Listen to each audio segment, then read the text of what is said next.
Good morning, everybody. Welcome to this 2025 iteration of the Summer Innovation Series. My name is Deja Johnson. I am the program specialist for the Ohio Apex Accelerator.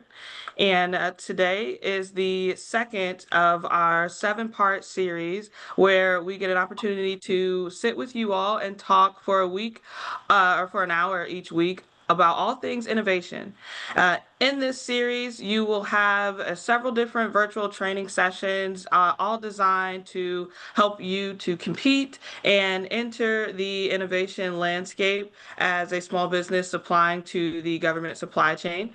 The series will highlight several different programs in the innovation landscape, including SBIR, STTR, and even FOCI. We will be able to hear from leaders across various organizations to include Air Force Research Lab, Homeland Security Innovation Hub, NASA Glenn Research Center, just to name a few. Much like today, each webinar begins at 10 a.m. on a Wednesday, all happening in an in-person event, the Small Business Resource Panel, which is an opportunity here in Central Ohio for small businesses to interact with leaders across Ohio's innovation and small business landscape, to include leaders from the Ohio Manufacturing Extension Partnership, Ohio Third Frontier, Ohio Apex Accelerator Leadership, again, and many, many more for you guys to engage with, ask questions, and otherwise interface. We'll also have a regional director from USPTO, the U.S. Patent and Trade Office, as well. So you guys are in for a treat here with the Summer Innovation Series. And this week we have a very special guest. Mr. Randy Simpson will be joining us today to present on all things SBIR. And that, of course, is the Small Business Innovation Research. I'll tell you a little bit about Mr. Simpson. Before I do, I want to give just a quick bit of information about this series, of course. As I mentioned, this will be a presentation about small business innovation research.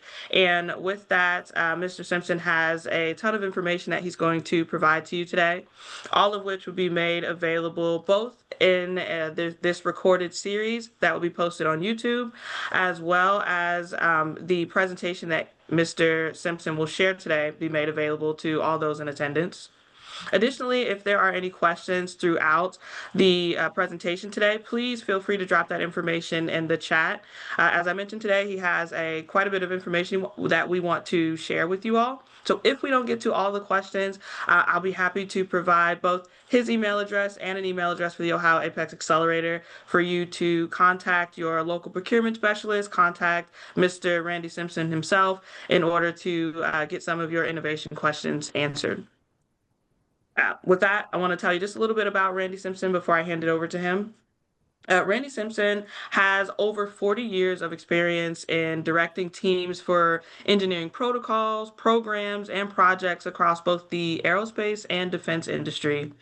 He has a broad background in creating and mentoring teams to identify, market, pursue, deliver, and commercialize various engineering projects.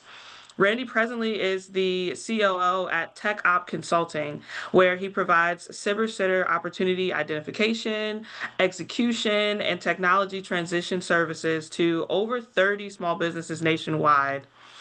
With that, I'd like to again hand it over to Mr. Randy Simpson, and he will begin presenting to you all on SBIR. Here we go. Thank you, everybody, for joining. I appreciate that and look forward to this time with you. As she said, if there are any questions, please put them in the chat box or the Q&A box. Feel free to reach out with me anytime hereafter to talk about any of these things that you want to learn more about. I'm happy to do that. There's no charge for that. Please don't feel like you can worried about doing that. Just reach out at any time, and I'm happy to share information with you. So let's get started here. We're going to start with a basic outline, and I'm going to go through, what is the program, and definitions, the history of the program, some of the current legislation that's out there now, things that the program is reflecting in the new budget that's come up. Then we're going to talk a little bit about, all right, that's a cool program, but is it right for me, for my small business? We're going to talk about the fact that this is research and development, it's not sales. And then we're going to define research and development to help you understand, are you a research and development company? What is it? And then beyond that, we're going to talk about, well, that's cool, but how am I going to make money? And we'll talk about the funding that comes from the SBIR program, the phases that it has, but then the real goal was commercialization within federal agencies or non-federal spaces. After that, we'll look at some of the benefits of the program, some of the phases that each program has, phase 1, 2, and 3. We'll talk about technology readiness level, TRL, define that. We'll talk about non-dilutive, what that means, and intellectual property. What is intellectual property? Why should I protect it? And how do I protect it? Then if all that sounds interesting, the next topic we'll cover is how do I get started? That looks good. And we'll talk about SBIR.gov. We'll talk about the research into past topics that could be in your technical sandbox. I'll use that term quite a bit. And how to make business relationships. And we'll end by talking about, all right, let's move into this program. How can I be successful in the market? And what does success mean in this market? So we'll go through that. We'll start with, what is the program? Well, it is federal grant funding. It is, you can see it on SBIR.gov. There's one of the shots from that. It provides equity-free funding through federal agencies to American small businesses. Equity-free, that means the funding comes to you and they're not looking to garner a piece of your business, to own your business. It is equity-free. That's a picture from the Small Business Administration's SBIR site. It talks about the various support organizations that are out there, of which Apex Accelerator is one. It talks about the federal agencies that participate in the program and then how to apply to the program. All that is right there at that website. So what are the goals of the program? It is research and development. The purpose of the program is to strengthen the role of innovative small business companies in federally funded research or research and development.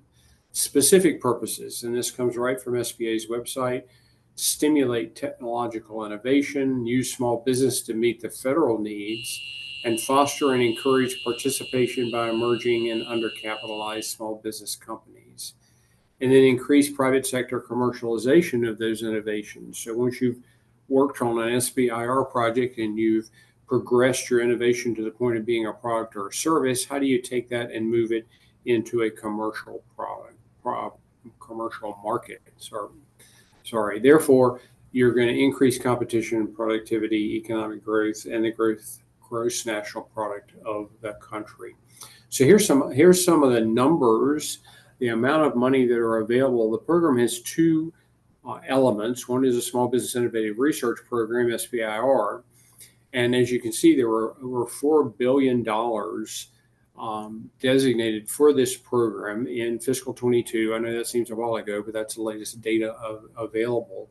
And as you can see, the majority of that monies went to Department of Defense, with Health and Human Services, of which NIH is a piece, was second.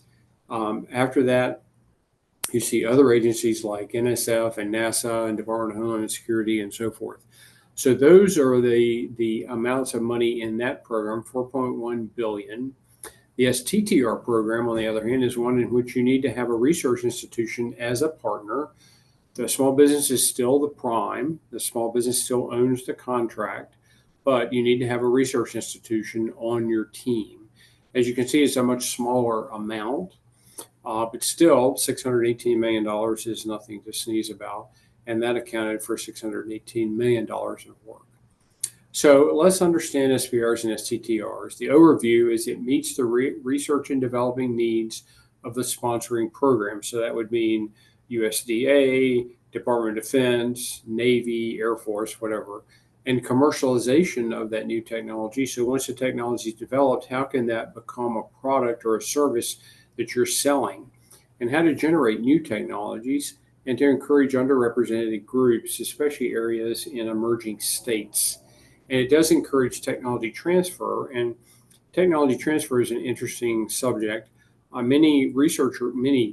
federal agencies own intellectual property that they would like to license out to you so that you can take that IP and make money with it. So that's technology transfer that could come from an agency that has intellectual property. There are advantages. It's non-dilutive, and what that means is they do not want an equity stake in your company. The funding does not require that equity stake. The company owns your intellectual property, and that's 90 percentile. There's a few exceptions to that. Mostly the company is going to own your intellectual property, and you can get follow-on funding that's non-competitive, which is really nice. And there is actually a defined process and research and development goals. So let's look agency by agency. Each agency's program differs in the following main areas. It's to say how much money they've got, what's their phase 1 and phase 2, do they do grants or contracts, and their funded programs. So for example, here's USDA, Department of Agriculture, and Department of Commerce. As you can see, each of these programs are going to have different funding amounts. As you can see on the screen there, the USDA does SBIRs and STTRs, whereby Department of Commerce only offers SBIR programs. It is a grant funding. You can see the amount of money there. And if you go to the website, you can get the contacts in that program where you might reach out to them and learn more about it. Department of Commerce, the two major branches there are NIST, the National Institute of Standards and Technologies up in Maryland, and NOAA. Two more programs are Department of Defense, which has a lion's share of the budget, as you can see there. They do SBIRs and STTRs, as well as Department of Energy, which has a pretty significant budget as well. And they also do SBIRs and STTRs. After the change of administration, Department of Energy had a pause, but they're back. If you look on their site now, you will see that their requests for proposals are back running again. So we can expect to see movement in the Department of Energy starting right now. You can see the research areas in both things and in the branches, a ton of different branches in the Department of Defense. Smaller in Department of Energy. Department of Energy has ARPA-E as one of its branches, as well as DOE itself. Headquarters in Washington, D.C. with, well, I guess the headquarters may actually be out in Germantown, Maryland, but they're both there in that same area. And then Department of Education has a relatively small budget. Health and Human Services, as you can see, that's $1 billion number, not $1 million number. They have a lot of different, from NIH, FDA, CDC, NIH being carrying the lion's share of that. And they do SBIRs and STTRs. They have grants and contracts. And you can, once this is done, you can get there and get on their website and see those things. Department of Homeland Security, as well as Department of Transportation. I would be surprised if that DHS number right there is not going up significantly. This is the latest information that's on the SBIR.gov website, but DHS saw like a 56% increase in funding in the latest funding bill. So I would suspect that number is going up quite a bit. And there's Department of Transportation. Then you can see EPA, which has a small budget, as well as NASA. NASA has a more significant budget. NASA lost some funding in the current bill, and yet, so I'm not sure if that number is going to carry over or not. But NASA does SBIRs and STTRs, and they do contract funding. And you can get on there and learn more about their stuff by getting on their website. And NSF also has a pretty significant budget. NSF does quite a bit. In fact, NSF is where the program began. So who qualifies for the SBIR STTR program? The company, it needs to be a for-profit company. This is not a program for nonprofits. It is a for-profit company, under 500 employees, U.S. owned and operated, and the work has to be performed in the United States. Each program needs to have a lead investigator, which we call a principal investigator. It needs to be employed by the company with good qualifications, and we have to watch for international trade and regulation restrictions associated with that, because sometimes a PI, if they're not a U.S. citizen, that's going to cause a bit of a problem. SBIR and STTR are two different programs. There are topics and opportunities at other agencies like NSF to bid into either one of these. In the SBIR program, you can partner with other small businesses. You can partner with universities. You can partner with research organizations in SBIR, but you don't have to. However, in STTR, you do have to partner with a research institution, which could be a university, but it doesn't have to be. It could also be someone like a national lab. It could be someone like Georgia Tech Research Institute. I think Ohio has an RI as well. So you could partner with them in an SBIR. You have to do that in an STTR. The principal investigator needs to be employed greater than 50% by the small business for an SBIR. And in the STTR, the PI could actually belong to the research organization. And you can see how much the small business can subcontract. I continue to emphasize the fact that the contract is actually with the small business. Even in an STTR, the research partner does not own the contract. They are a subcontractor. The small business is responsible. And in an SBIR, you can subcontract up to 33% in phase one and 50% in phase two. And then you see the minimums there for an STTR. So you've got to put 30% in with a research partner. The small business has to own 40%. The remaining 30% is up for grabs. And you can see the allocation of the monies that are provided to the agency for the program there, 3.2% and 0.45%. Can you have a venture capitalist? Well, some do, some don't.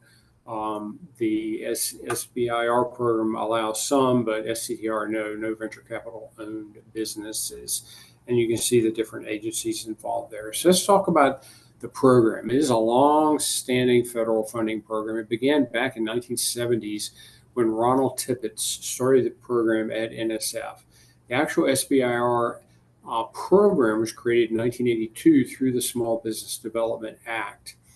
It was reauthorized in 1992. It is a congressional authorized program, so it does need to be reauthorized periodically depending on how the current legislation is written. In 1992, it was reauthorized. Commercialization became a greater emphasis. In 2000, there was another reauthorization, and the Reauthorization Act of 2000. Once again, in 2011, it was a part of the Defense Authorization Act, reauthorized the SBIR program. In 2016, once again, it was a part of the National Defense Reauthorization Act. In 2022, there was an act put out called the SBIR and STTR Extension Act, which instills some pilot programs. And in 2025, here we are again. There's one act right now called the Innovate Act. There are two others as well, three total, although there are House and Senate versions of several of those. So there's the SBIR STTR Reauthorization Act of 2025, and another act called the Research Advancing to Market Production, or the RAMP for Innovators Act. So there's three acts right now that are in committee at the Senate, and one being the Innovate Act, the other one being the SBIR and STTR Reauthorization Act, and the third being the RAMP Act. So how does all this happen? Well, there is a Congressional Reauthorization Act that has to happen that establishes a congressional direction for the program and actually prescribes the funding. That is incorporated into the Small Business Act. The Small Business Act is the actual legislation, and it is edited to incorporate the reauthorization language every time it's reauthorized. And this is overarching all agencies. Then there is a Small Business Administration publishes a policy directive that once again is overarching to all agencies. It's a single directive. It advises all agencies on how the program is to be executed. But then each agency has specific regulations and procedures, and they are not consistent. I'm not saying that in a negative sense, it's just the fact. So if you're looking to look for SBIR opportunities in USDA versus Department of Transportation versus DOD, you got to read very carefully because everything is different. You need to read it. Here's the legislation that's out there now, the Innovate Act. That's the Senate version, 853. And below there are the links so that you can go look at them. The Reauthorization Act is also a Senate 1573, and the RAMP Act is in the House right now, HR 3239. At the end of this presentation, which I'm probably not going to be able to get to, you will have a good deal of information about these acts. I would really encourage you to go look at those and see what you think. I mean, it is your tax money that's going into this. If you believe these acts are beneficial for the small business community, then give a thumbs up to the sponsors of these bills. If you have disagreements, send them to them. Let them see. I mean, this is our government, and you have a responsibility to talk to the sponsors of these bills. There was previously covered, I did cover the reauthorization legislation previously. There are 4 different webinars that I did. Each one is about 20 or 30 minutes. I think the last one was moving beyond SBIR funding was the longest. It was 32 minutes. So most of the others are much shorter. And you can view the webinar there, and you can also download the slide deck to look at those. So if you have any interest in the Reauthorization Act, I would encourage you to go look at that. So let's think about the bottom line of the whole program. It is still non-dilutive. As I've said, it's a grant. It's not a loan. You have to pay it back. It's not a contract. And the focus is how small business transition that technology to product using non-dilutive federal funding. The research and development grants fit into a bigger funding picture where there's tax dollars that are being spent from client research and development, small businesses, that end up in a product. So where does this come from? Well, the federal budgets, as you know, the fiscal year is from October 1st to September the 30th. Most federal operations fall under the discretionary portion of our budget, the country's budget.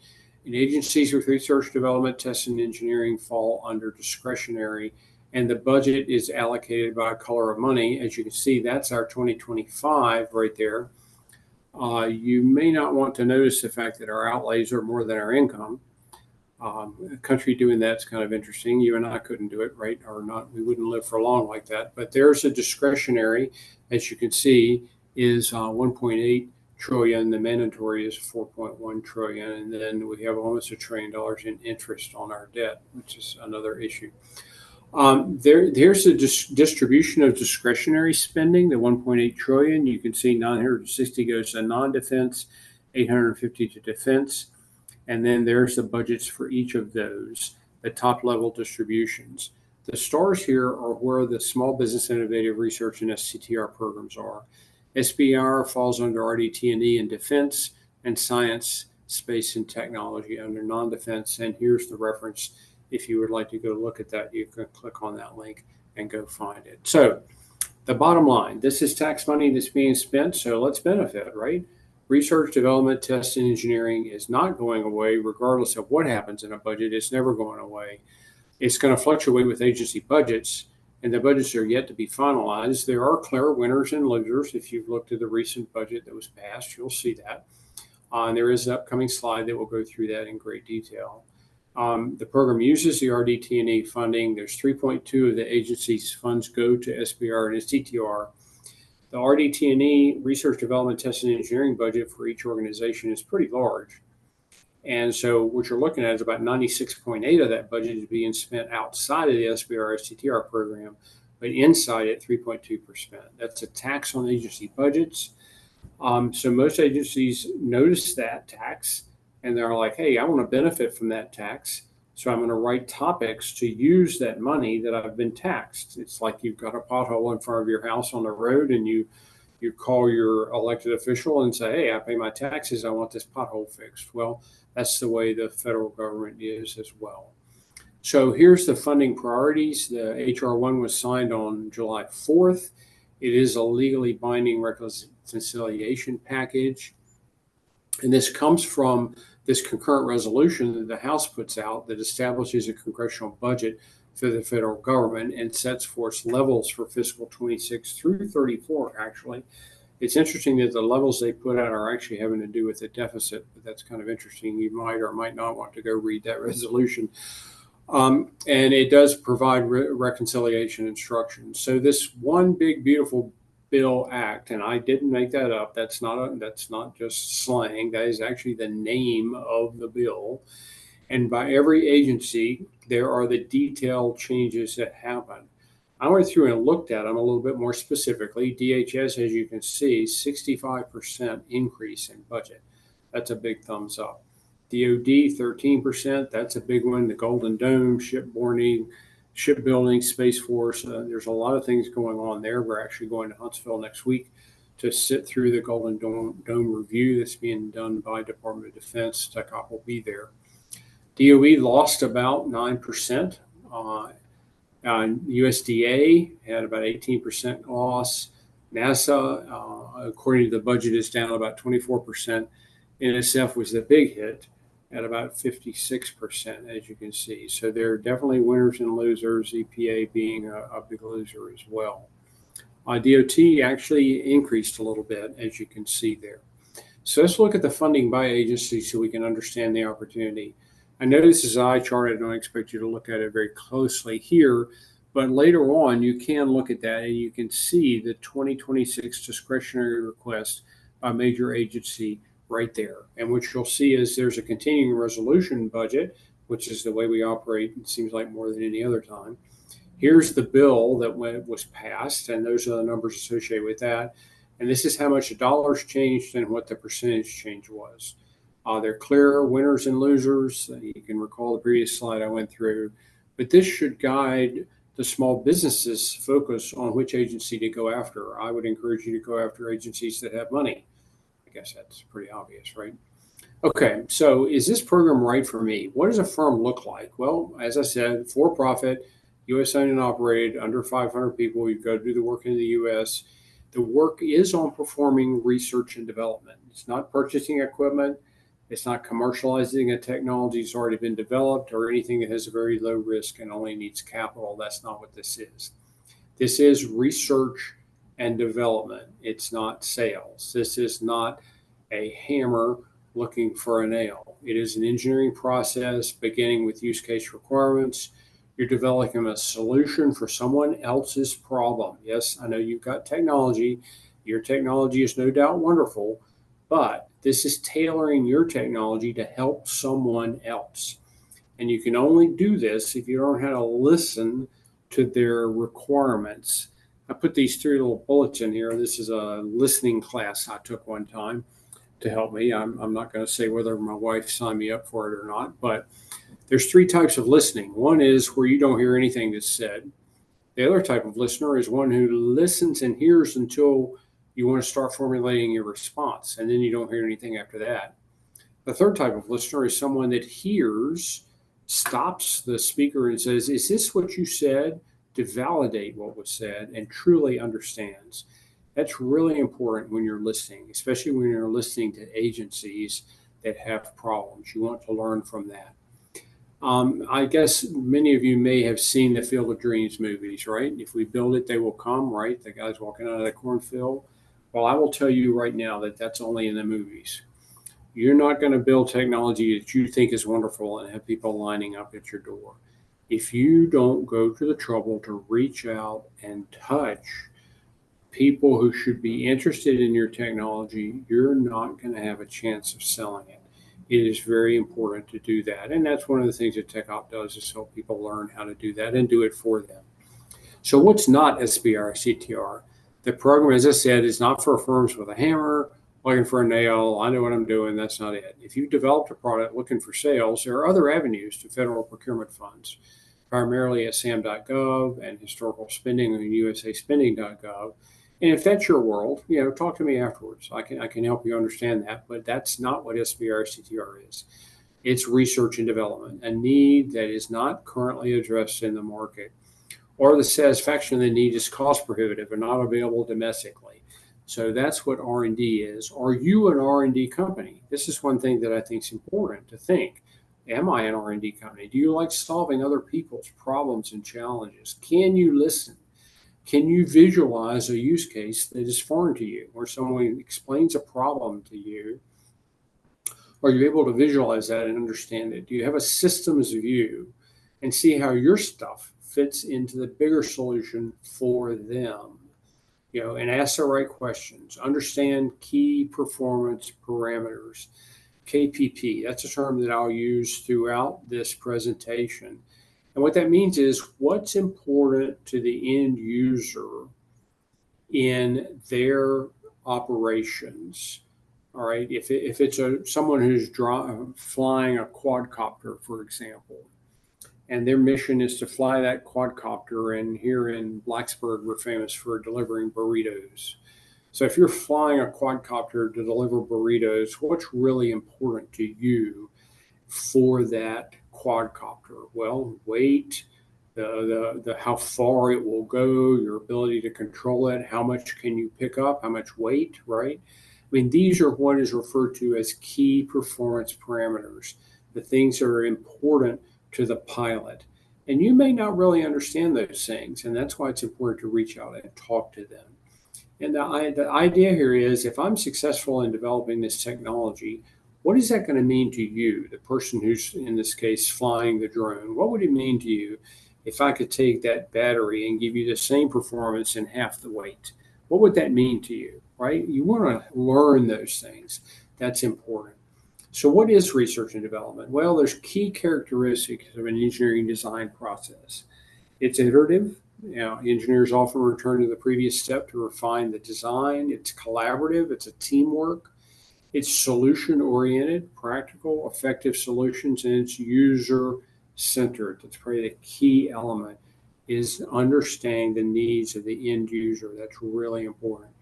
So I think it's really important to make the systems engineering V evident in our approach. And the system engineering V is a little picture that shows how you work from requirements to functionality to components to validation and verification. I believe it's really important in any proposal that it's evident to the reader of that proposal that you understand systems engineering. There's a great tool here, the System Engineering Handbook put out by Nkosi. And it is a great tool where you can learn about systems engineering, and this will be a hot link so that you can click on that and go to the site where the System Engineering Handbook is done.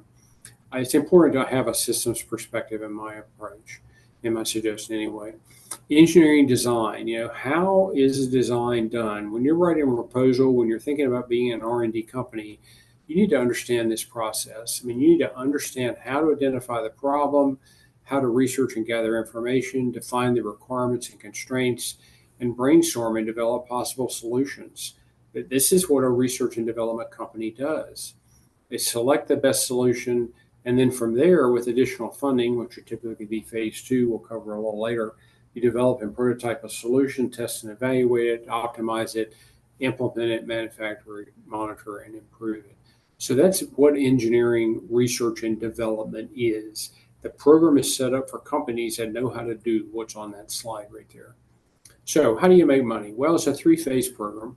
The goal is to transition and commercialize, but phase 1 is a proof of feasibility, 6 to 12 months in duration, and I've got 150,000 to 220,000 there, although I just saw an AFWorks topic that came out a few weeks ago that was actually $75,000, and some others that were $50,000 to do a phase 1. So things are changing a little bit, but traditionally a phase 1 is $150,000, 6 to 12 months.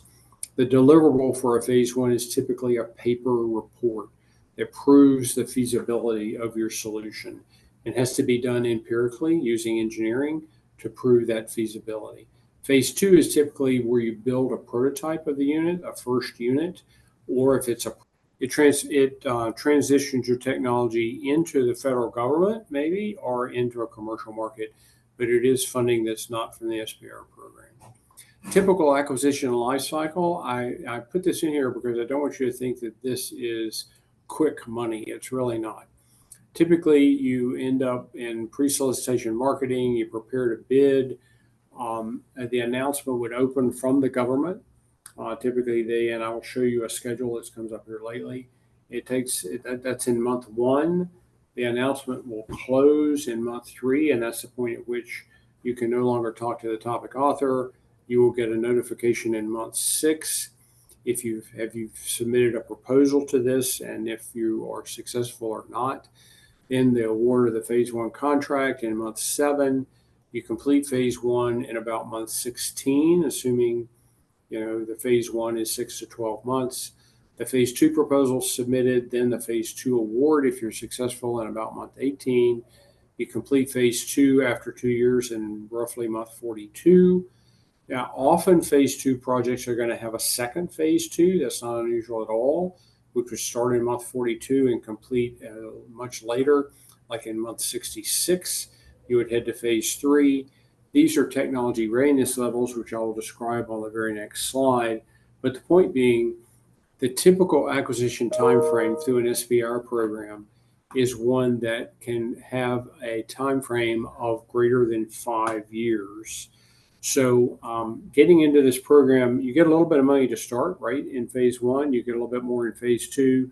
The real money is when you can transition your product into a commercial market. This is your technology readiness level definitions, and each level has a number as well as a definition that goes with it. Phase 1 typically brings you to the point of where you have proved your concept through experiments or analytical analysis that you've done. TRL 4 to 6 definitions are typically moving on where you're working at a breadboard, you've got things working in the lab or maybe in a very rough, if it's software, you might be going through a very rough alpha type project or solution. And then TRL 6 is typically where your solution has actually been tested by an end user, someone who would be a potential user of that. They've tested it like on their network if it's software, or if you've built something to control drones, they've actually put it on their drone and they've flown using your software or your hardware. So that's what TRL 6 is.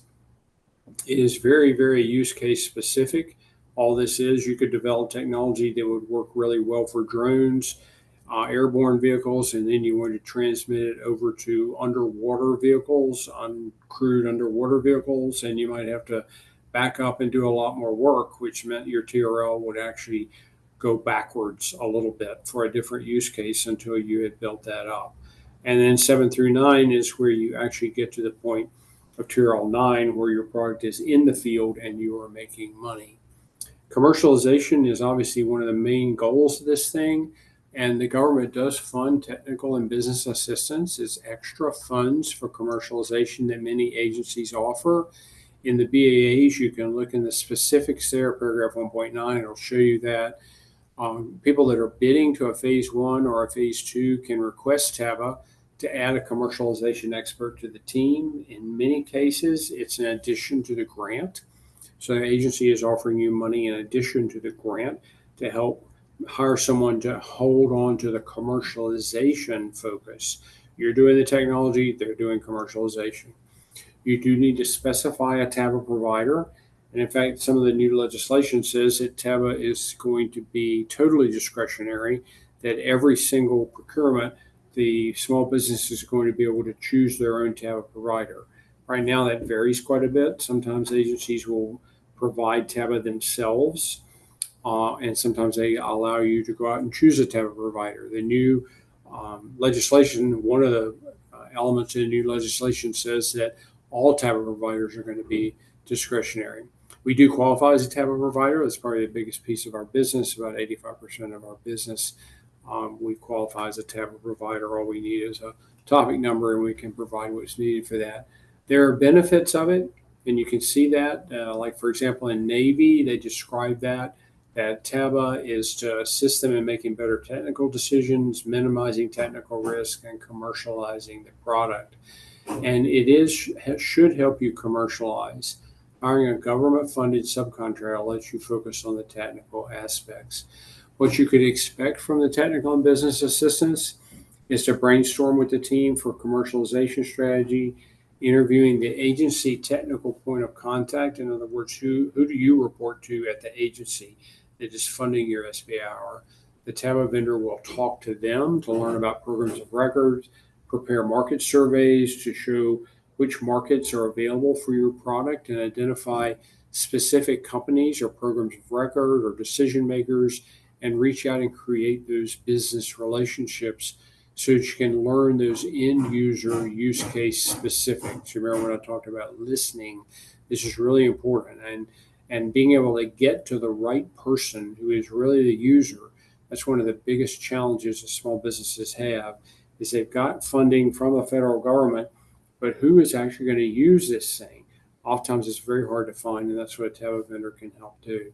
So acquire a transition partner for phase 2 and solidify a phase 3 commercialization strategy is what TechOpp can do. So what are the benefits of this program? The advantages: it's designed to promote commercialization of new technologies. It is non-dilutive. I've said that before. It's a grant, not a loan. It's milestone oriented. It's a firm fixed price contract, so you do not need a DCAA approved accounting system in order to participate in the SBIR program. It's really made for small businesses. We support a lot of small businesses that are startups that are 1 and 2 persons, and you can do that through SBIR. It can be very early stage research and development. Low technology readiness level ideas can receive funding, and there are avenues for higher TRL technology as well. So on the phone before this meeting with someone who has a product that works really well in one use case and they want to take it to another. And yes, they can use the SBIR program to help do that, to tailor that technology used in one case to another one and have commercialization experience assistance. There is intellectual property protection. It really is important to identify your intellectual property. What is it that you developed that you want to protect? We often tell people, put it on the table and show it to me. What is it that you've done? And determine the best way to protect it. And a legal counsel can help with that. SBIR STTR program gives you 20 years of IP protection. So that's really good within the program itself. And then there's a definition of intellectual property. I'm speeding along here, and that's the World Intellectual Property Organization. There's a hot link there that'll help you understand more about IP. There are different additional advantages. There are sole source contracts that can come out of this. If you've got an SBIR STTR project, the government does not want to compete that a second time, so you can get a sole source contract from the work that you've done on the SBIR STTR for further research and development or manufacturing scaling up, or to acquire a second or a phase 3 to complete the development. There's a very defined process. As you saw, the policy directive goes to all agencies. All right, sounds good. How do I get started? Well, I think you need to drill down. You need to start at sbir.gov and see, are there programs in the past that are in my sandbox? You start right there at sbir.gov at the portfolio award data. You do your homework. You find out what keywords represent your technology, what words, if in a topic, would be of interest to you. You can also research your known competition this way. And here's a little movie that shows you exactly how you can go about doing that. If I can figure out how to make that.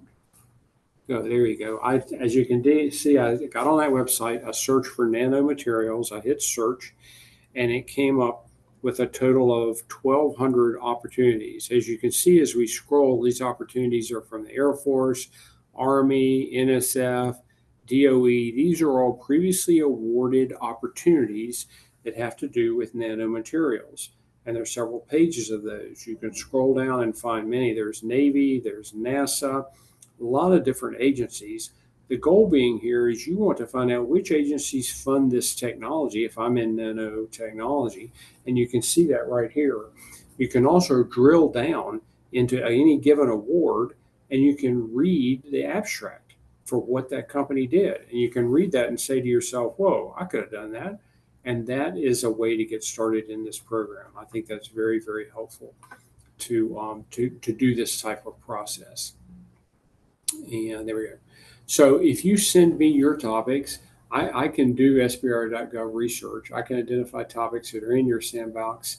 And if you go do this research yourself and identify a number of topics and say, hey, here's topic numbers from the past year or two that were right in my sandbox, I could have easily have done those. It's going to be difficult for you to identify the topic author because that's been redacted in the latest, is what's on the internet. But if you send them to me, I will do that. I can send that topic author to you. Your job then is to research the author, reach out for a technical discussion to learn of their challenges, not to sell your stuff. And then what you want to hear from that person is, hey, watch for a topic. Or, hey, that's a good idea. Send me the idea in a topic format. These are the kind of things that you want to hear. It is important to know that customer, to contact them ahead of what comes out, understanding their needs, understanding how they buy things, look at requests for information, sources sought, notice of intent, industry days. Listen, listen, listen. I know I've said that a lot, but that's really important. There are release cycles that come out. Each agency has its own cycle. Some agencies don't release topics. They allow you to submit topics like NSF and NIH. But there's an overall funding planner for when topics are released. DoD's a little different. They have a very accelerated project release cycle. These are the overall solicitation dates, but then these are ones that are coming out the first Wednesday of every month is when they put new topics out. And there's a third annual release, which is coming out right there, right? August the 6th. That's very close. You're going to see that. But you don't necessarily have to wait for a topic. Many topics come from ideas presented by small businesses, especially DoD topics on an accelerated release cycle. So if you can contact someone and talk to them, you can seed a topic. It's still going to be open to competition, but you can seed it. All right, let's talk about a couple of successful things. Listen, I think I said that before. At topic release, you really need to listen, you need to read, understand, talk to the topic author, preparing your proposals, listen to what they have to say. At award and at project you want to understand your technical monitor's goals, focus on those, and aim towards commercialization. The top level TABA strategy associated with that, if you have a TABA vendor, is in phase 1 to build that commercialization, in phase 2 to find that additional funding that's outside of the SBIR program. It is important to engage with customers. When you are awarded a phase 1 and you have TABA, that's what the TABA person will do, is go find these people. This is the overall TABA process that's there, and I'm not going to go into great detail in describing all this. This will be in the slide that you can look at, but this is the kind of work that will be done by a TABA vendor on your behalf, or at least this TABA vendor, to help you get through a phase 1, and it's all funded by the government. So let's think a little bit about, okay, I'm interested. What do I need to do? You need to make sure you understand the operational issue at the agency. Do you have business relationships? Can you talk to the topic author? Do we have the bandwidth to prepare a good proposal? And have I identified a transition partner? You need to just really start early, reviewing what comes out when the BA, that's a topic release that comes out. And you can search using key competency words to identify topics of interest. You want to see if it looks like the topic has been seeded by somebody else to the point of where you're going to be at a disadvantage, and there are ways to do that. I can help you with that. You want to talk to the topic author and learn about exactly what they're looking for, and then weigh the cost of bidding. We do have some resources for that, which you'll see on our website, which are there. And we have a topic search tool that you can send me keywords, and when the topics come out, I will send you identification on that. And look at that, Deja, I got 3 minutes to spare. Phew. Great job. Thank you again for this wonderful presentation today, Randy. I know that we are coming up against time. However, if there are any questions, you are wanting to drop in the chat before we depart for the day, I would certainly be able to help Randy field a few. Otherwise, of course, both Randy Simpson's email address as well as the contact information is in today's chat, and you will be able to ask your questions of him or your local Apex Accelerator counselor directly. Please do not forget to register for the next session next week. As I said, we would shine a spotlight on some small businesses who've already engaged in the innovation landscape. And you'd be able to interface with some of them and hear about some of the experiences that they have had engaging in these programs. I'm just checking through the chat. There was a question about your listening class that you attended, Randy, and whether or not you could send that over for someone's spouse. Sounds like it could be useful. Yes, I'll do it.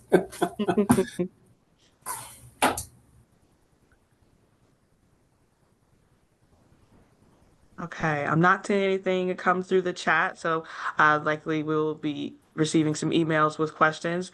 Randy, thank you again for your presentation today on all things SBIR, and I hope that everyone else enjoys the rest of their day. Thank you, Deja, and you, same to you. Thanks. Bye.